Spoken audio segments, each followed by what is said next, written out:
This lane, this lane, this lane, this lane. I think. I would like to challenge Matt Bozak. Scotty Bull. Jason Belmonte.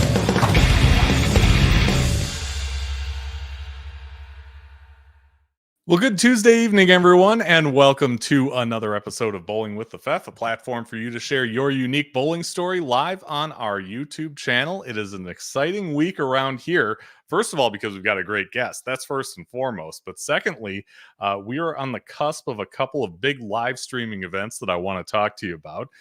The first coming up this weekend, the Med City Holiday Weekend in Rochester, Minnesota. We've got two different tournaments. One on Saturday, the Holiday Match Games. That one's for adults, a top prize of $1,500. Then on Sunday, we come back with an MJBT, a Minnesota Junior Bowlers Tour major event with a first place guaranteed at $1,200. 8 games of qualifying on the adult side, 7 qualifying on the junior side, and then we go into match play.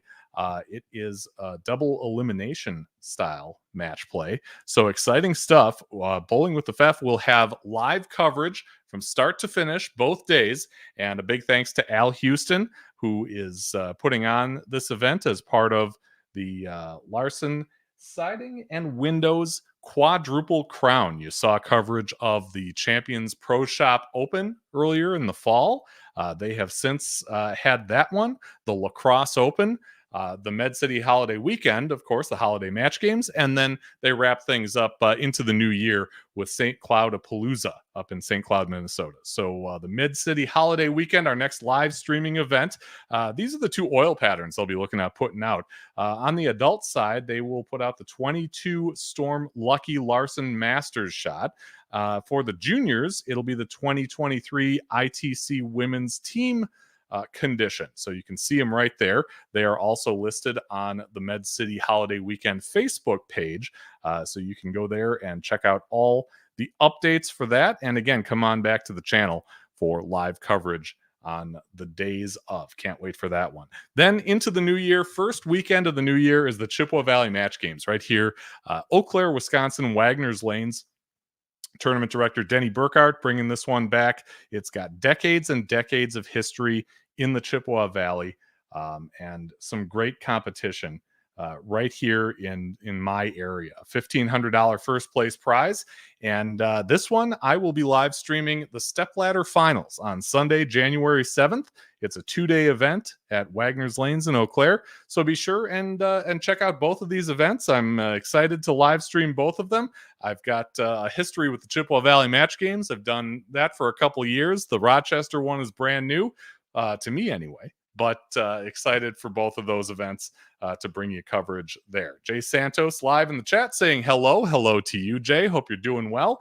And Connor Brown saying good evening, Fef. He was on our show last week. If you haven't checked that one out, you can find that here on the channel. And if you are watching live like these two guys, feel free to chime in the live chat that is open and available to you right now. If you're watching on replay, leave a comment. Let us know how we did. If you have any questions, we'll be sure and get back to you just as soon as possible. Bowling with the Fef is brought to you by Chip Magnet Salsa. Chip Magnet is based in Eau Claire, Wisconsin, distributes salsa and other food products to stores in more than 38 states and Canada. If you are in Chicagoland, you can find it at Whole Foods, Meijer, Mariano's, and most co-op stores. Or you can also go online, chipmagnetsalsa.com. If it's your first time there, check out this deal. Spend $30 or more on the website. You get 20% off of your purchase if you put in this promo code at checkout, BWTF2023. Limit 1 order per email address. It's great stuff. I don't just say that. It always has a permanent place in my fridge. So give it a try. Chip Magnet Salsa. Raise your snack standards. Well, as I mentioned, we have an incredible guest coming on tonight. He is the Nuke. He is the latest in a long line of McCunes to make a splash in competitive bowling. Only he's done something that nobody in his family had done before him, and that is win a major title on the PBA Tour. That was just in May of this year, and I'm excited to bring out Kevin McCune in a show that we are calling Kaboom. Kevin, it is great to have you. Welcome to Bowling with the Fef. Thanks for having me, Andrew. I'm excited to talk for a little while here and answer people's questions and get to it. Awesome. Well, we're happy to have you here. We like to start these types of things with some current events, and the most current of current events on the PBA Tour is the upcoming PBA Elite League draft. That's coming up tomorrow night. But that's not something you really have to worry about as far as your place in the draft because you were a protected player by none other than Jason Belmonte in the Bowlero LAX. So after he made that move to keep you on his team, he posted on Facebook. He said that your youth and the blunt force trauma that the pins suffer when you bowl sends the exact message to the other teams that he wants. He says you're clutch. He says you're afraid of nothing and that you thrive on the big stage. That is high praise from the man that many consider the greatest in the world. Tell us about how you found out that Belmo was going to keep you on his team and what your reaction was. He actually called me the day before, but it was definitely a little bit surprising in a way because he's bowled with Stu and Butter so long that I thought, well, I'm sure he's going to keep one of them because they've bowled together, I think, for 6 or 7 years. But it's obviously a big deal considering he was thinking that I was the right choice, and obviously I think I am the right choice because, like you said, I thrive for the big moment. I mean, my whole life I've wanted the big moment to be in my hands. I wanted to take it from and rely on me. I didn't want anybody else to have it. I wanted it to be my way or it's my fault. If I win, I win. If I lose, I lose. I don't want to let anybody else decide it for me. Yeah. So I mean, having his support is definitely. I mean, it's very humbling that he saved me, and I'm looking forward to this year and what he decides to do with the team Sure. tomorrow. Yeah. Speaking of that, I mean, like I said, the draft is coming up tomorrow, 7 p.m. Wisconsin time. It's on Bowl TV and available to everybody, no matter whether you subscribe to it or not. You can make an account and go on and watch the draft go down. Here's the order of the draft. It'll be a kind of a snake thing where you go 1 through 8 and then 8 back to 1. You guys have the first pick overall. And there are lots of PBA stars out there that I'm sure many are thinking, hey, this guy's deserving of the first overall pick. You mentioned Butters, he's in there. What do you do tomorrow night while the rest of us are kind of, sitting back and watching? Are you on the phone with Belmo? Are you talking to other people? I honestly don't know. I could be on the phone with Belmo. We haven't really talked about it that much because he was still trying to figure out how it was all going to work and how his role, like, because he just took over the manager role, so he wasn't exactly sure of exactly all the steps that he had to take. And I mean, I could be on the phone with him, or I could be watching just like everybody else to see who rounds out our team. Sure. You mentioned his role as the player manager. Not totally unique. Norm Duke has done that before. Mhm. What do you think of that kind of a role for a guy like Belmo, who obviously has plenty of experience in the league? He understands bowling, he understands the team concept. Do you think that's a good fit for him? I think so because I think he's going to uh, really thrive in it because what he has, the team that he builds is the people he chose. So, like, obviously, he had a say in all of his other teams, but now it's all on him.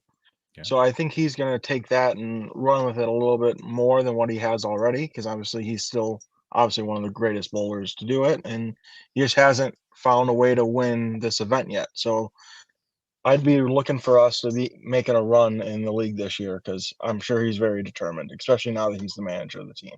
sure. And of course, this is the first year of a different format with this thing, an expanded format where we kind of have little bits and pieces of this throughout the entire season. How does that play into this for you? It's definitely I think a step in the right direction because I think there should be more of the team bowling aspect around the country, like especially for us when we have the league teams. Um, Having it every week, it makes everybody a part of those teams think about it constantly throughout the year about hey, we really got to win this week, and we got to step up our game for this. And I mean, it's definitely going to put a lot more guys in pressure situations to try to make it to Portland, because only 6 of the teams make it to Portland. Right. So if you're in the bottom 2, you don't even get a chance to win. Sure. And you want to be the 1 seed, because I believe you get a bigger bye. Okay. I think the 1 and 2 seeds get a bigger bye. Yeah. So you want to be one of the top 2 teams, and I mean, you want to make sure that your guys are there week in, week out, and always having a chance to win in the 10th, going and more likely giving the ball to Belmo. Sure. You mentioned that the finals are in Portland once again at Bayside Bowl. A lot of us have seen that on TV. Very few of us have had the chance to take the lanes in a competition there, let alone a PBA event with all those fans. What's it like for you guys on the lanes? It's definitely a different atmosphere there. I mean, there's so many people right on top of you that it's crazy, the amount of energy that the place brings, and majority of the time it's for Portland. So it's going nuts, especially if you're bowling Portland. We didn't get that opportunity, but even during our match, it was louder than loud that you can ever think of when you're bowling. I mean, it takes a lot more concentration and a lot more just blocking out the noise and really just stepping up and trying to make sure that you throw the best shots you can in a completely different environment than what you're used to. Because when you're bowling on TV, it's normally quiet. Yeah. But there, it's like you're bowling outside. Yeah. Jay mentions that we need Skip Rock Jr. back in here. So, yeah, hopefully somebody knows Skip and can, bring him back in. He's missing a good show if he's not here already. You are going to be going out on tour, in earnest coming up in the new year, about a week into the new year. How do you go about preparing for it? It's a new season that's in front of you. Everybody, hope springs eternal. Everybody's, got the confidence and the hope going into this thing, but it's a different season. There are new equipment specifications. You can't throw the same urethane equipment that you had been throwing in years past. How do you get ready for a season with that kind of floating around in the background? I'm pretty much going about it the same way that I did the past couple of years. And it's just practicing and making sure I get my timing understood, and when little things go off, make sure I can feel what's going on without having to really think about it. I want to be able to just change in the moment. I mean, I do a lot more different things than what a lot of people do out there, so I have a lot more things that could go wrong. Because like I use different spans, I use different weights. I'm learning two-handed, so it's all a bunch of little different things that I'm trying to pick up to have an advantage. So that way, when certain things are not working, I can go to something else and have the look of what other people are having success with. So I use a lot of different little minor, I mean, not really minor for an average like person, because I use 4 to 5 different spans and different ball weights, and I use some balls with no grips, some balls with grips. So I use a bunch of different stuff that I have to make sure I'm comfortable with, and making sure I know all my little tendencies of if I'm going to miss with a certain span, my miss is this way and I need to correct it this way. So it's just all about working and going to practice as much as I can to make sure I have all those little niche type things down and be able to figure it out on the fly out there. There is a lot in there that I'm hoping you can elaborate on. First of all, the different spans and grips and no grips. Have you always used equipment like that with varying spans and grips and no grips? And why? I really started to do it. My dad has. My dad has done it for forever. I mean, my dad's pulled the grips out of a regular ball with 31-second holds and won a regional doing it. Wow. So so we're all a little nutty in our family, obviously, but it really started to do it last year after my first year on tour, because my ball roll didn't really allow me to do a lot of things the first year because I was throwing the ball too hard. I mean, this year during qualifyings, yeah, TV showed I was throwing it really hard, but during qualifying rounds, I'm normally throwing the ball 16 or 17 miles an hour because of how much oil there is. It's just when you get into the heat of the moment, you're always going to be amped up a little bit. And then the lights and everything else. And it always seems the TV pairs break down quicker. And I mean, it's just little things like that. But I use the different spans to really allow me just to manipulate ball roll a lot more without really having to try to do it. The spans just kind of force me to do it. I see. And another way that you're apparently manipulating ball roll is to go to two-handed.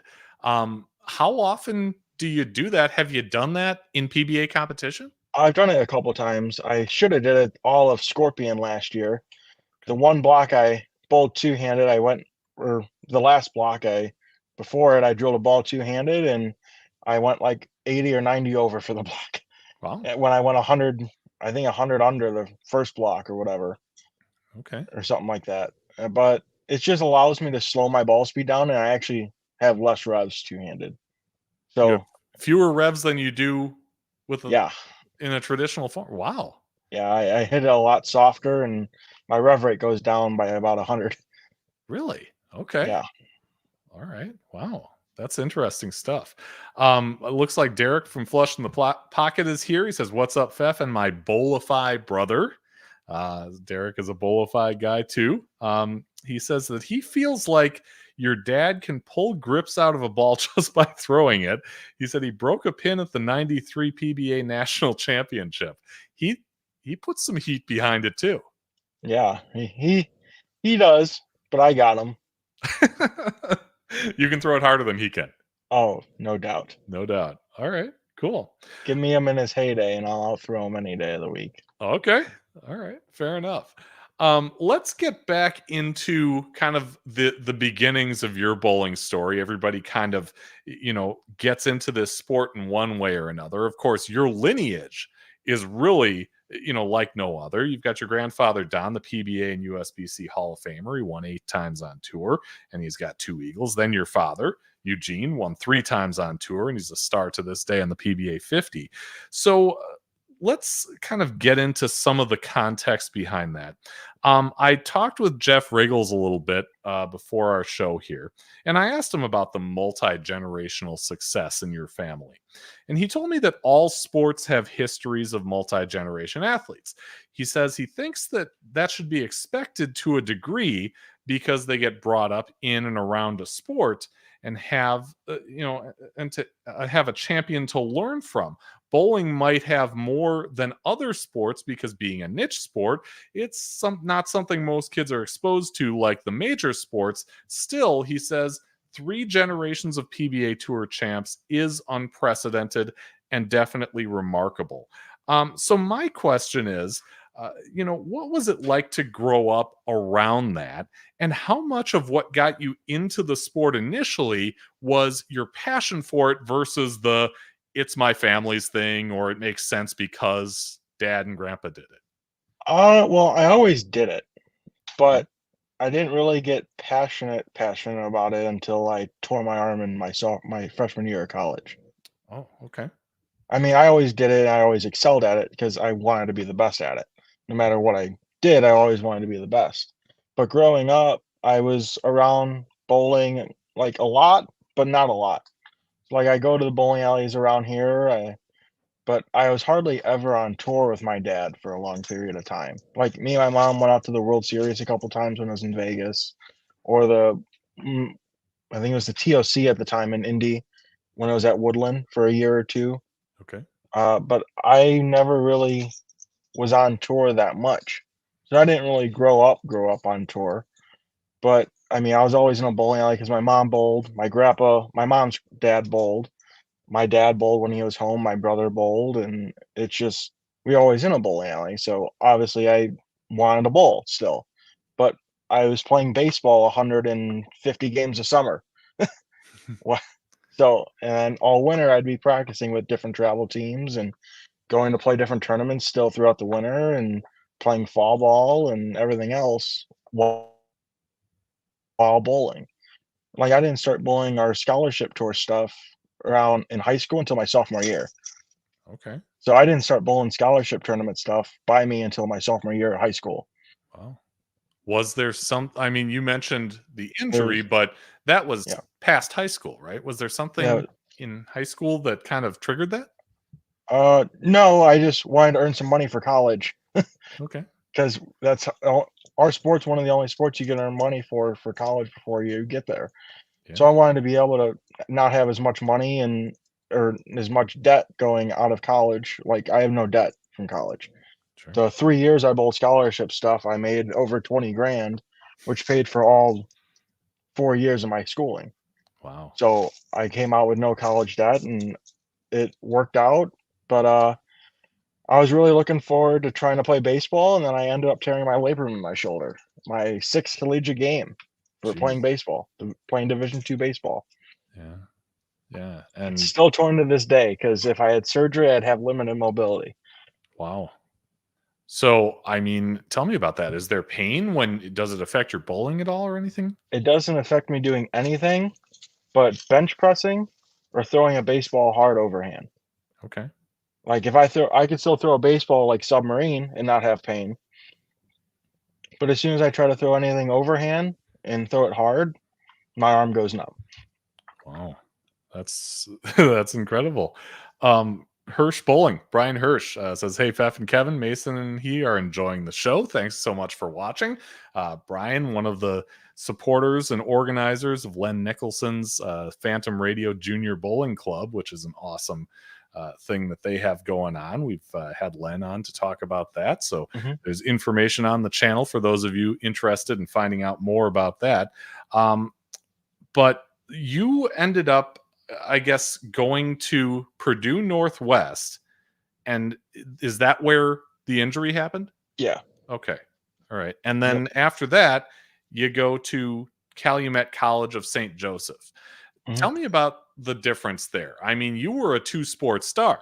You did some bowling and baseball, correct? Yeah. Yeah. Yeah. I went to PNW because it was a Division II school to start, and it's the best Division II conference in the country for baseball. It happens to be 5 minutes from my house. Oh, They're a part of actually a friend of mine that I've had since high school is actually going to be in the AAA organization for the Brewers really? coming this year. He was in the Diamondbacks organization, who I played with there. His name's Chad Patrick. Be on the lookout for him. Hoping he makes his major league debut this year, and I hope I get to go to the first game. Yeah. And he's a bowler too. He actually bowls. Wow. So you said the AAA affiliate, that's still Nashville, right? I believe so. Okay. Yeah. Mhm. Wow, that's awesome. Jay wants to know, where did you play? I pitched and played third at Sonoma State. Did your schools ever cross? I know you're on different parts No. of the country. I don't think we ever played Sonoma State, but I was third base for PNW, played some first base for PNW. I caught a couple of games for PNW. Yeah. I was all over the place. Yeah. So, like I said, Calumet is where you go after that. How did you get into the bowling program there? I've known the coach there since I was 2. Okay. So, and my brother went there for a year, and I mean, it was just right by the house as well. It was an extra 10 minutes. So I've known him for forever, and I had a couple of good friends that went there and everything else. Yeah. So it just kind of led to it once I tore my arm that I ended up bowling for 2 years, and happened to be COVID, so it turned into 1 year because we only have to go to nationals once. Yeah. Yeah. What was that experience like for you to compete on a collegiate team like that? I really enjoyed the team atmosphere of it. I enjoy team bowling, but for me, it made me, I think, learn tour slower. Okay. Because college bowling is all about who can get the left quickest, and the PBA is how slow can you throw it on the fresh. Okay. Because you can't overthrow it on the tour because we use so much more oil. And obviously there's a lot less people bowling, but even with our high rev rates and everything else, you can't overthrow the ball out there. As soon as you throw the ball too hard, your ball will never hook. Yeah. College, I was able to throw it as hard as I wanted to at almost any given time, and I could get the ball to hook.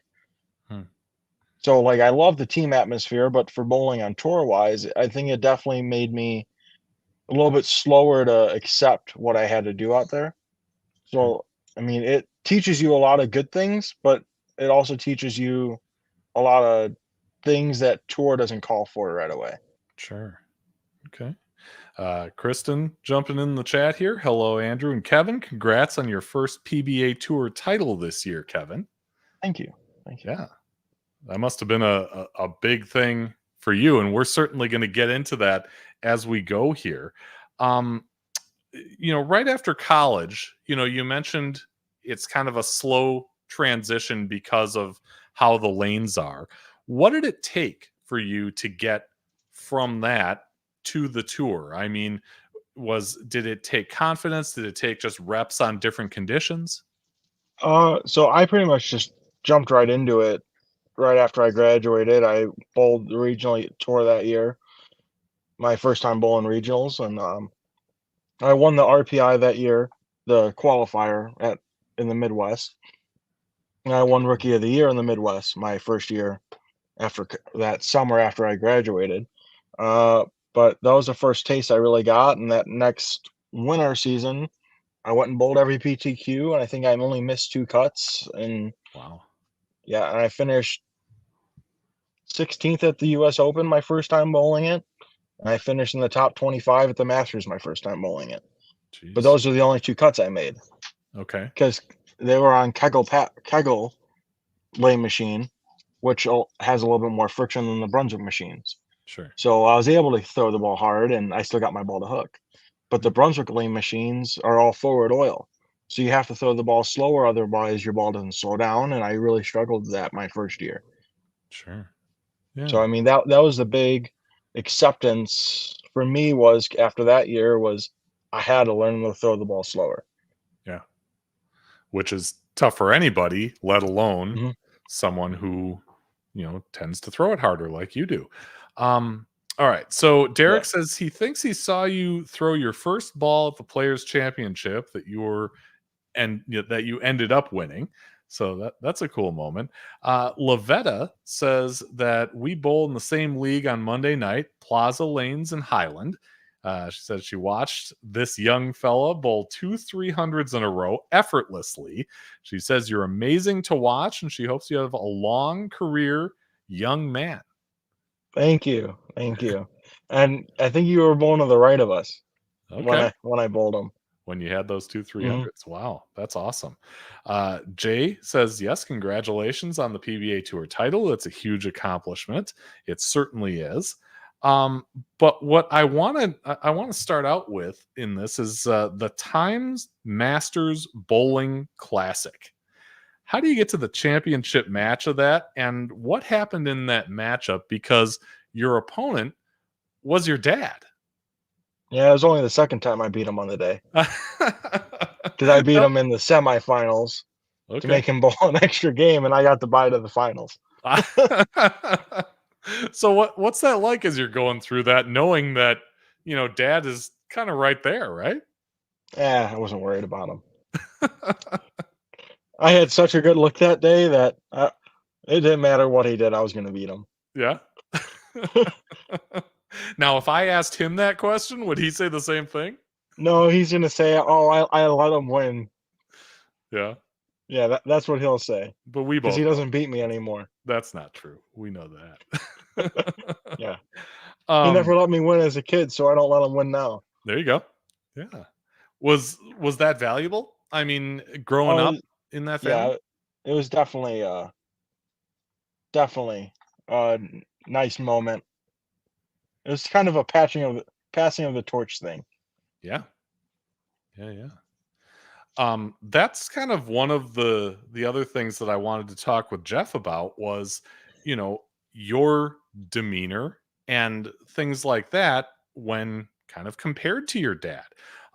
He said that everything he had heard about you is how you were calm, cool, and collected, a demeanor the opposite of your dad, LOL. He said that your demeanor is perfect for a sport where the vagaries of pinfall and lane patterns and surfaces, etc., can drive a person nuts.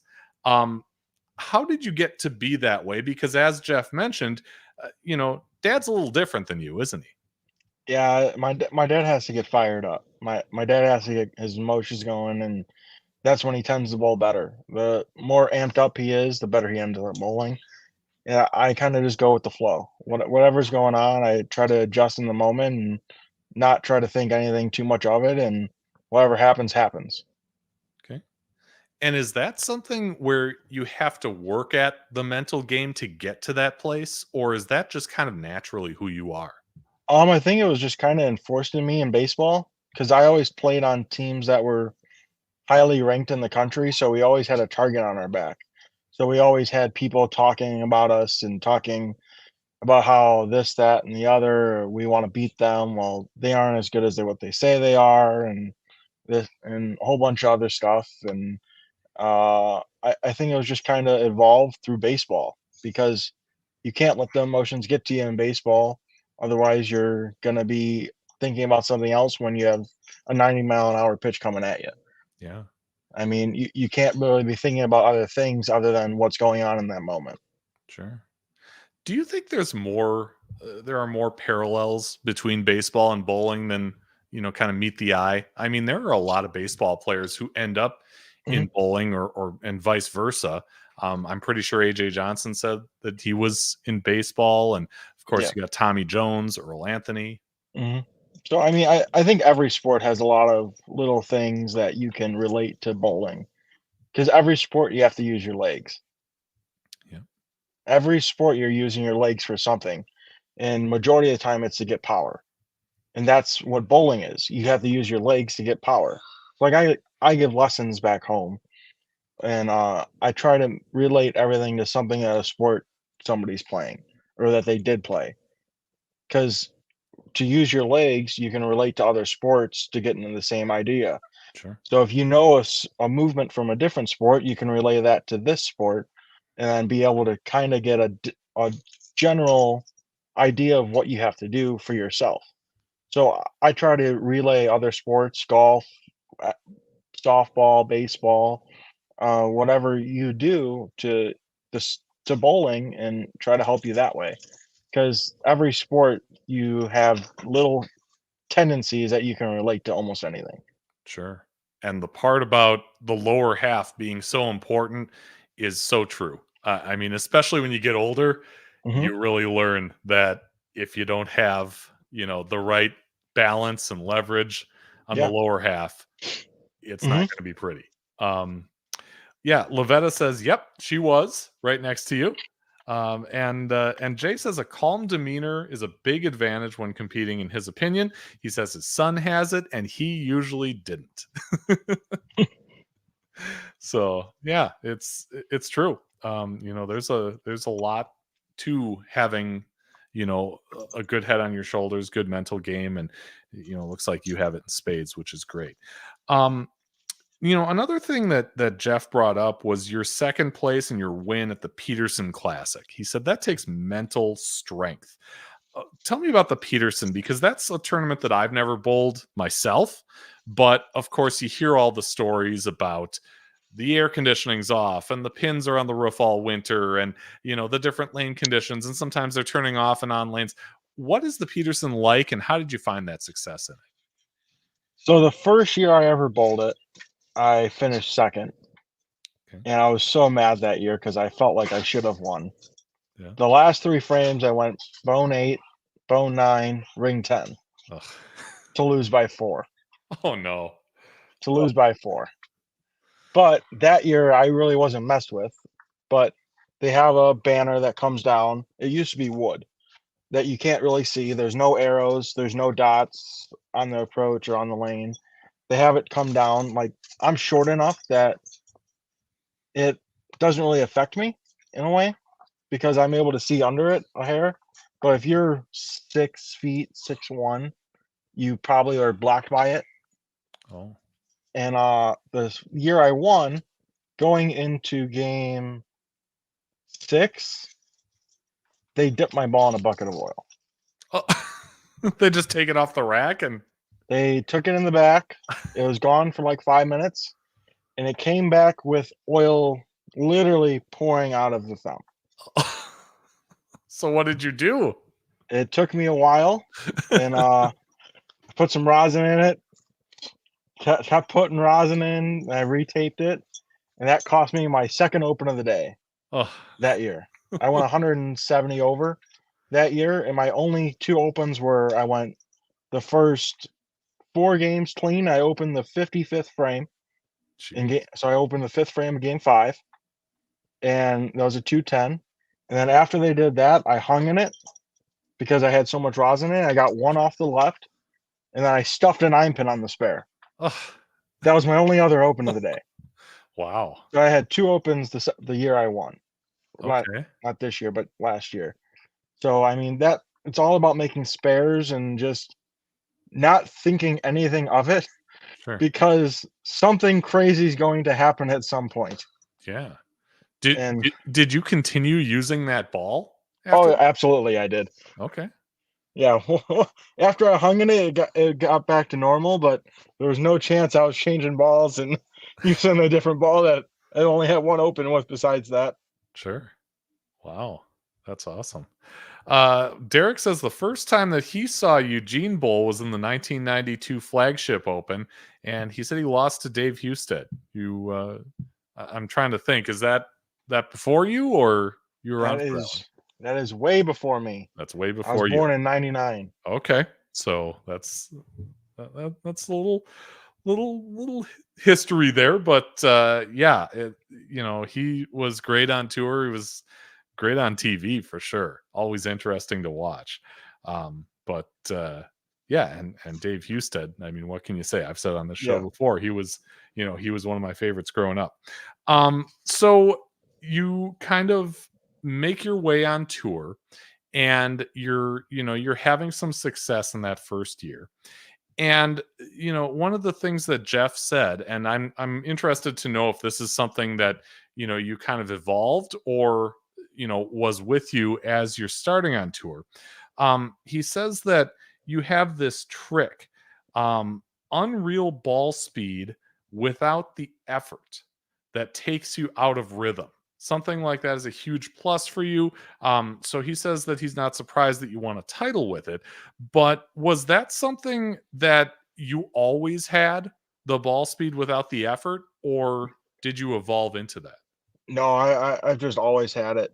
I Yeah, mean, my legs are so strong that it just comes from the legs. I was a catcher for my whole life, so I've built up strong legs, and I mean, it definitely is just I've always had it, and I don't know how to explain it. Like it just naturally happens without me trying to really make it happen. yeah, sure. He said, he's So very I can curious. definitely use it in my different patterns. Yeah. He said he's curious to to see what you can develop into as you gain experience. So there's that too. I mean, do the reps that you have over and over on these tour events, do you learn something even if you don't have the caching spots or the wins like you had in the Players Championship? I mean, you're always learning something, whether it's what happened in this transition in this house, what the house characteristics did if we come back here. You're always evolving because everywhere you bowl is different.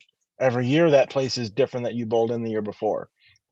Sure. Just because of weather, the use of the lanes, and I mean, there's always little things that are different about it. Yeah, You can put the same shot out every day, and it's going to play different. sure. This year, of course, we've mentioned the title over and over again. You had this great year. And behind the scenes, something I learned over the course of the week is that you had roomed with one of our previous guests for a lot of the way, and that was Nate Stubler.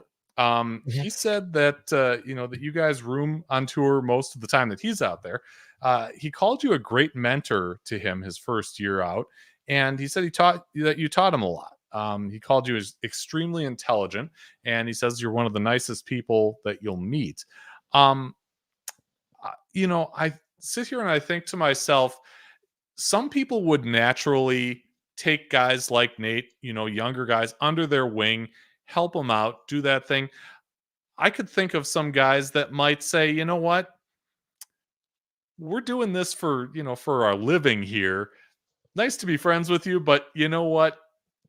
Let me do my thing. Um, tell me about your relationship with Nate. What what got you to the place that you are, and why did you take him under your wing like you did? I mean, I've known Nate for a long time. We've grown up bowling against each other and this, that, and the other. And I mean, it's definitely a different animal, especially for him. I mean, because he's so used to being able to play the gutter and throwing it hard in college, like I brought up. He he was the best lefty in college for the 2 years that I bowled, just because he was able to do things that other lefties couldn't. He was able to stay farther left and use his ball speed and use his accuracy to his advantage. Tour, it doesn't always work because of how much oil we use. A lot of the times you see the lefties throwing it a little bit slower and bellying it a little bit versus how Parker won a lot. I mean, Parker was so good at playing the hard and straight one, like my dad was. Nowadays, you don't really see a lefty doing that often, Sure. just because of how much oil we have out there. You have to evolve your game so quickly that I just try to give them little tidbits of what I see and what I saw and what works week in and week out on a regular basis from similar people to him. I mean, there's not many people that were able to do what he was able to do in college. And tour, it's just going to be a bigger learning step for him because the transition on the left side, I don't really know. I just know that you still have to throw the ball slower. I mean, there's just so many little things that are different about it that it takes so much time and effort and knowledge of and remembering and just little things that you have to do to succeed. Yeah. He had a nice rookie season, ended Yeah. up as a finalist for Rookie of the Year. Cortez Mhm. Schenk was the eventual Rookie of the Year, but to see him have, the success that he did his first time around, Yeah. how was that for you? Oh, I mean, I always want to see the people I've bowled against that I'm friends with succeed. Like I want to see them succeed as much as I succeed, especially when I'm rooming with them or driving with them or bowling stuff at home with them. I want to see them have just as much success as I do as they do. So Yeah, for sure. So let's get into this Players Championship in May. Of course, that's the moment that really stood out. And you know, we see the television part of that.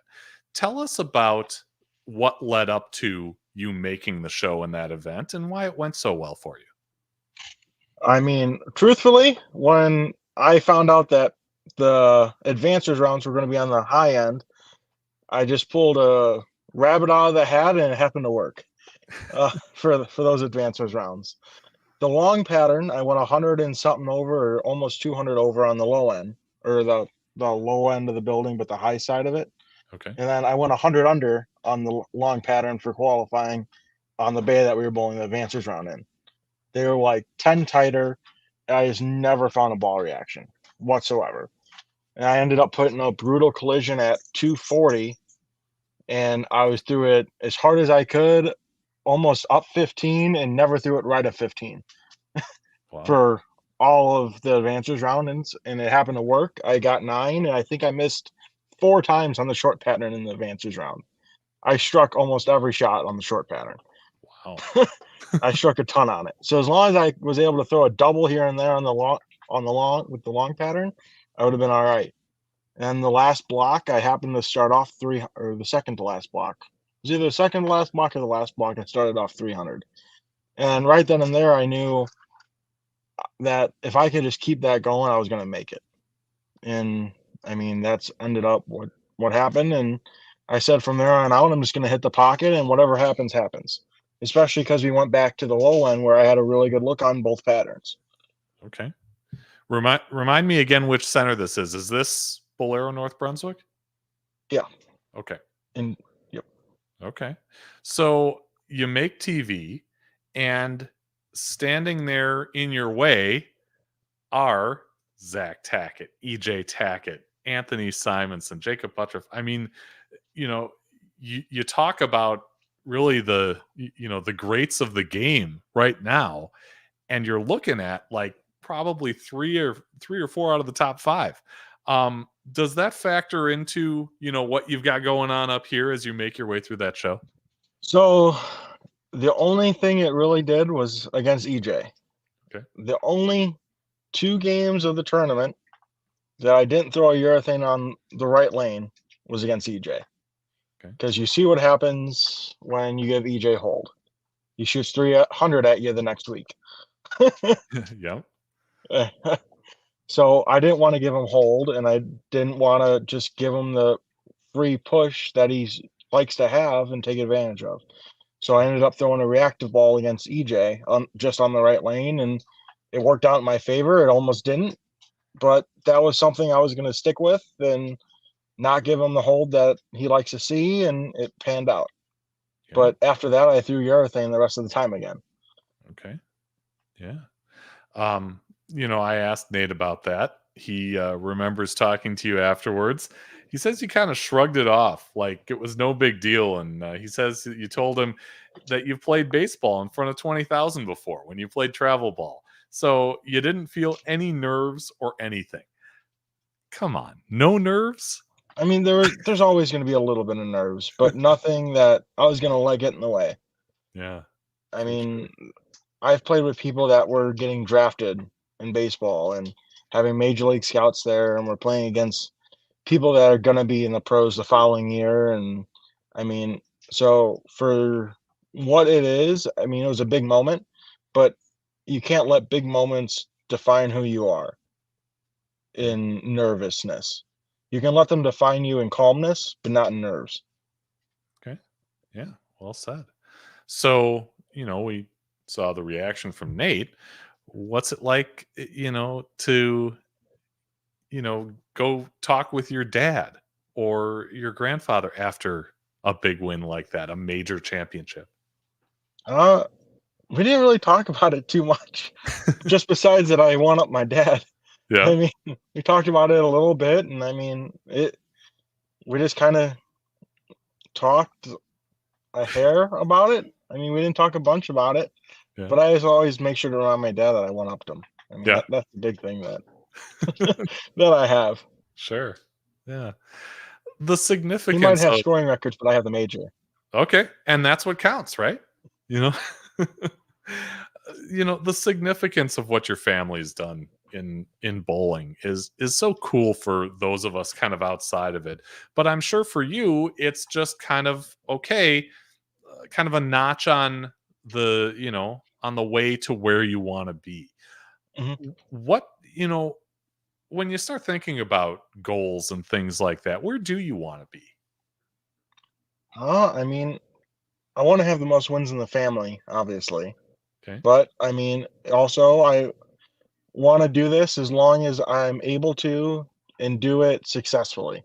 I'm not going to go out there and kick my brains in and not have any success. But I mean, I think I'm going to have success, and I think I can do it for a long time as long as I keep my head on and stay with what's going on out there and learn every year. I mean, it was only year 2, so I have a bunch to learn still. I mean, it's not like this sport's very easy, especially bowling against guys that are going to strike, and if you don't throw 10 strikes a game, you're probably falling behind.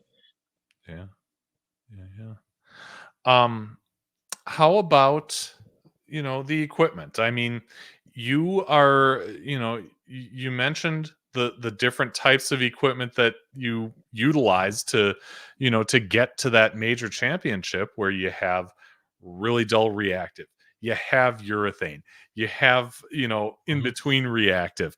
What's that like to kind of settle in on the bowling balls that you're going to use? Because I would imagine over the course of an entire season, that's going to change a little, from period to period, right? Yeah, I mean, it changes every block. There's no If you come in with the same mindset of this ball's gonna work, you're probably gonna be 5 frames behind. Yeah. I mean, I try to keep an open mind, what's rolling good in the building, like if solids are rolling good or pearls or hybrids, but I don't really try to live in a certain ball. I mean, I was able to that week with the urethane ball, excuse me, on the short, but, besides that, I threw a bunch of different stuff on the long. I mean, week in, week out, you're always throwing different things just because each time they lay the pattern out, it plays different. Sure. It's going to play similar, but it's going to play different, and especially who you follow. I mean, if you follow somebody different, it's going to play even more different than what it did earlier. So it's just a bunch of little things that you have to pay attention to and not be afraid to do, and you just have to be willing to throw any ball you have with you. Sure. There's got to be a story behind this. This is one of our previous guests, Jerry Mars, saying that you need to let his wife pick what bowling balls you're going to throw. That's all. Oh, at the holiday doubles this week, me and my partner just did not bowl good the first 2 games of the advancers round, so we were so far out of it. So I told Kelly to pick a bowling ball, and I shot 211 and I think 210 with it. Okay. So whether it was just a guess or Yeah. not, it worked. Yeah. Yeah. Yeah. What was that tournament like for you? I mean, that's, it's cool to see it, from our vantage point through Mike Flanagan's live stream, but man, there's a lot of teams in that thing. Yeah, there's a lot of teams, and me and my partner just weren't prepared for the advancers round. Yeah. It hooked so much more than Friday morning. We just didn't have anything that really matched up, and we were fighting horrible ball reaction from the start. I mean, I started literally in front of the ball return because I couldn't keep the ball on the right side of the lane. It was just bad.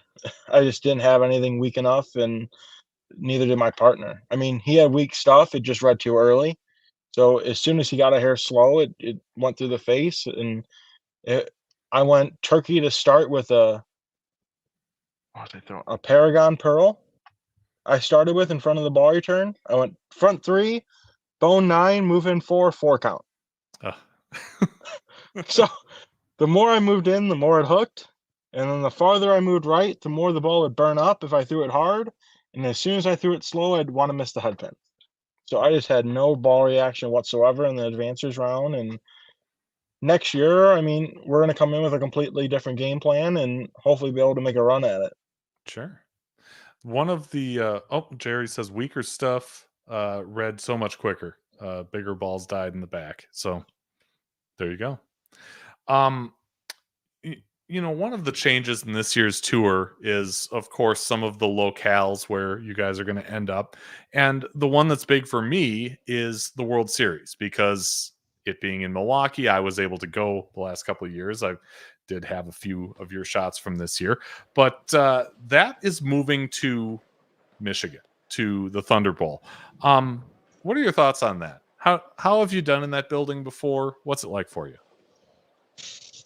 Well, that building definitely has not been nice to me. I bowled junior gold there. I bowled horrible. I bowled the Masters there last year. I never struck. Oh, wow. So I'm going to come in with a fresh mindset, and whatever happens, happens. But, I mean, it's obviously a center that's had great historic center for PBA history and bowling history and everything else. So, I mean, it's a good place to have it. But, I mean, it's not the easiest place to strike in. Sure. Either. Yeah. So it's definitely going to be a challenge for me coming out this year because I haven't had great success there, but I'm looking forward to it. And I mean, I'm going to come in with obviously different ideas than what I have in the past, and hopefully be able to figure something out and figure it out quick. Yeah. Are there any centers in this year's tour that are going to be new for you?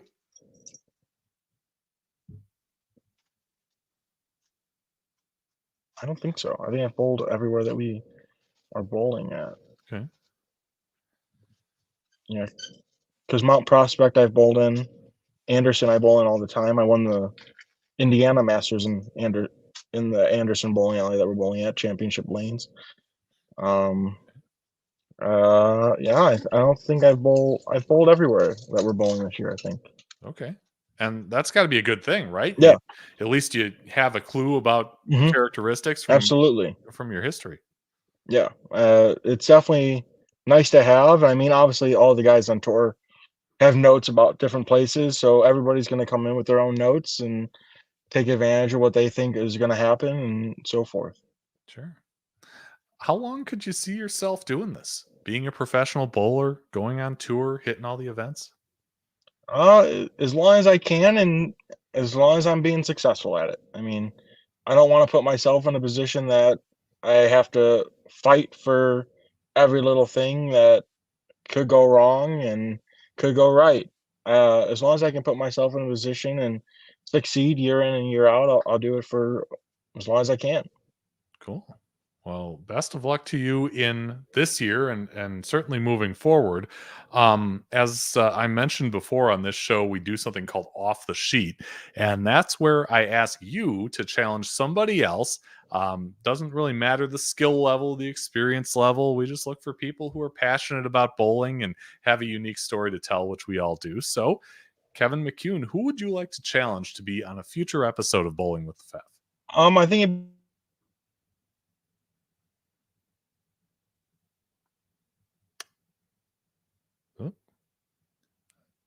I think he froze up a little bit. just moved. Oh, Are we back? I think we're back. Give it a try. So Brandon Runk, he's going to be my driving buddy this year. He's my Lucy partner, or not Lucy, doubles partner. Him and his wife just moved to Iowa. They're coaching a college team out there. I think Wartburg is the name of the college that they're joining now, and I think it'd be cool to have him on here and be able to talk about his new experiences doing that, and maybe you can even get Alexis on here and talk about a little bit about her dad's history and her brother. There you go. The Nyers. Yep, for sure. I just saw her, actually both of them at Egan, where Alexis was competing in the PWBA regionals. So yeah, that would be fantastic. Either or both. Mr. and Mrs. Runk, if you're watching and you're interested in taking Kevin up on his challenge, feel free to let me know. You can find me on Facebook. I'm Andrew Pfeffer, or you can email bowlingwiththefef@yahoo.com, and we will certainly make that happen. As I said earlier in the show, our next live stream coming up this weekend, the Med City Holiday Weekend, with live coverage at Colonial Lanes, Rochester, Minnesota, of both the adult tournament and the youth tournament. And then after that, our next interview live stream, in this format, is coming up the day after Christmas, Tuesday, December 26th. We're going to get one of Wisconsin's brightest junior stars on our show, Robert Vader, who bowls for UW Whitewater right now and also has a bunch of great tournament performances and tournament championships across the state and across the Midwest. He'll share his bowling story with us on the 26th. But Kevin, thank you so much for the time. Really appreciate it. And like I said, best of luck to you on this next tour season. Thank you. I appreciate it, and thanks for having me. Yeah. Hopefully Brandon and Alexis will come on. I hope so. Let them know. It's a good time. All right. And for those of you watching out there, thank you so much for taking the time. Really appreciate it. Have a great rest of your week. Be just and fear not. And hope to see you again this weekend for the Med City